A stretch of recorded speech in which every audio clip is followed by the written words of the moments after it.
Hey, it's me, MLB. Here's chapter 97 of Rapid Fate Online, and this one is titled Secret Passageways. Hold on to your hats, ladies, gents, and gender bents. It is a wild ride. Covering your mouth, you held your scream back, heart starting to thump harder and harder until it was painful in your chest. As Tamajiki clambered towards you, from the mist behind him, two large wings slowly became visible as the swirling clouds parted to let the pterodactyl through. "Jiki! Jiki!" you shrieked from under your hand, using his real name as you clutched your mouth harder while the pterosaur approached from behind, its mouth opening wide as she aimed for your man. "No! Stop it, you don't!" Before you realised it, you'd started to run onto the other end of the bridge, aiming to get to Tamajiki. You didn't have a plan in mind, you just wanted to be with him. Your hand had only just grabbed his as the pterodactyl flew overhead, its mouth missing the two of you by mere inches, and finally you let that scream go, your body shaking with the sound. "We need to go! We need to go!" you hollered. Scrambling like mad, you and Tamajiki quickly made your way back to the island and then ran to the house, getting inside and collapsing just seconds before the pterodactyl flew past again. "We cheated death! We cheated death!" you panted. "We almost died, but we didn't. I honestly thought I was going to soil my pants." I think I may have," Tamajiki replied softly. "That was..." He grabbed onto you, clinging to you as his head pressed into your chest. "That was terrifying." "We're okay. We did it," you panted, clutching him closer to you as the pterodactyl passed again. "Honestly, I don't know anyone who wouldn't poo their pants when that thing is about to eat you whole." Tamajiki nodded. You lay there for a bit, waiting for the pterodactyl to leave, but it kept coming back to check if you were still outside and available to be eaten, but then, when it couldn't see you, it left. "The poo your pants Terrabodo has gone," you whispered to Tamajiki after you'd gotten up and peeked out the window. You both listened to its distant screeches and got up. "Let's go," he said, taking your hand. You were both on edge as you made your way back to the teleport pad on level 44, but thankfully you didn't have any hiccups, and before you knew it you were back on the level Praetorian lived on, and were on his doorstep. "I'm back, sir," Tamajiki said, pulling you in behind him as he entered the house. "You took a little longer than expected," Praetorian said as he entered the room.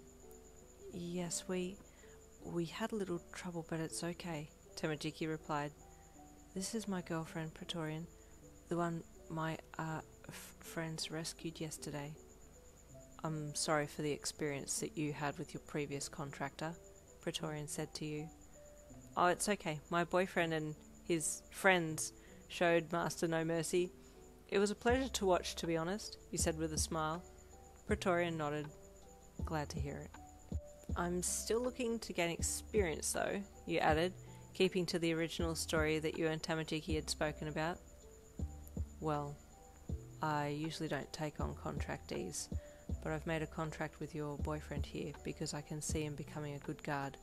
But I know people in an establishment near here that will be able to help you level up, but it would mean working in a kitchen, and would that suffice?" Something," you replied. "I'll take it." He nodded and looked at Tamajiki. "Okay, we'll head there soon. I just need to do a few more things here and then we'll go. Once we have dropped your girlfriend off Tamajiki, we'll head to the slither trees again." Tamajiki grimaced, but nodded anyway.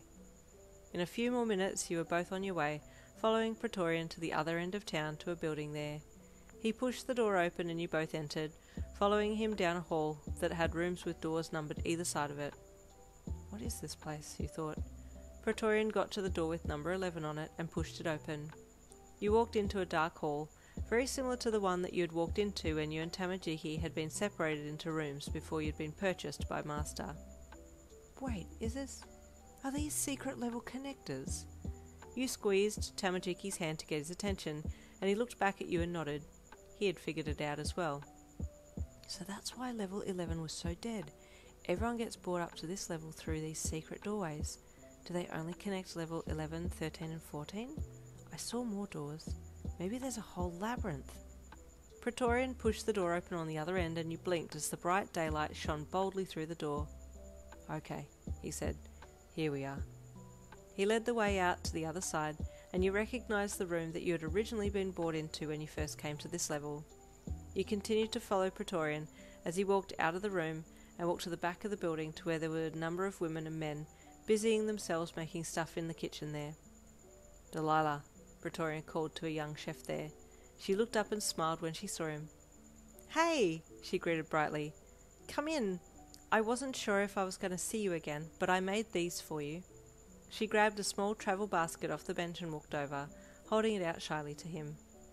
"Oh, thank you," he said as he took them and opened the top to look in. You saw that they were heart-shaped biscuits and you smirked at her while she blushed shyly and waited for his response. "I'm looking forward to trying these," he said, clearing his throat and giving her a small smile as well. "Ooh, I can smell freshly baked feelings," you thought to yourself. After the pair had awkwardly spoken for a bit, Praetorian turned and gestured to you. "Delilah, do you think you could spare room for one more worker? She's looking to level up." "Oh!" It was as if she'd only noticed you there for the first time, and you held back your giggle. "Eyes for Praetorian only, I see," you thought to yourself. Pleased to meet you," you said politely to her. "Oh, yes, same here," she said back with a smile, then looked back at Praetorian. "Yes, I can take her. Will you be dropping in from time to time?" "He will," you said quickly, "because my boyfriend is training with him, and I want to see my boyfriend, so that means you'll be here too, right, Praetorian? Because you're both contracted together?" And there ends Chapter 97. Stay tuned for Chapter 98.